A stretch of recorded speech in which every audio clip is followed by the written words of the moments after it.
Amaliyotda tez-tez uchrab turuvchi va juda ko'pchilikni qiynovchi savollardan biri garovga qo'yilgan mol-mulkni sotish masalasi bo'yicha bo'ladi va bugun ushbu masalani ko'rib chiqamiz va yechimlarini berib o'tamiz. Aytaylik, siz ipoteka krediti asosida uy-joy xarid qiladigan bo'lsangiz, bank va kredit tashkiloti tomonidan aynan o'sha mol-mulkni o'zi garovga qo'yiladi va o'z-o'zidan garov shartnomasi tuzilib, ushbu mol-mulk garovga qo'yilgandan so'ng uni realizatsiya qilish, ya'ni kimgadir hadya qilish, sotish yoki boshqacha tarzda o'zidan chiqarib yuborish taqiqlanadi. Ma'lum bir sabablarga ko'ra ipoteka krediti asosida olingan va garovga qo'yilgan uy-joyni sotish zarurati tug'ilgan taqdirda sizda ushbu mol-mulkni qanday tartibda tasarruf etish va sotish masalasi yuzaga keladi. Diqqat qiling, ushbu holatda, ya'ni garovga qo'yilgan mol-mulkni sotish zarurati tug'ilgan taqdirda siz Fuqarolik kodeksining 276-moddasiga ko'ra bank tashkilotlarining roziligi asosida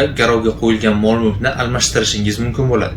Ya'ni bu holatda siz ushbu garovga qo'yilgan mol-mulkni almashtirish, ya'ni boshqa bir mol-mulkni garovga qo'yish orqali almashtirishingiz ipoteka krediti asosida olingan uy-joyni tegishli tartibda tasarruf qilishingiz mumkin bo'ladi.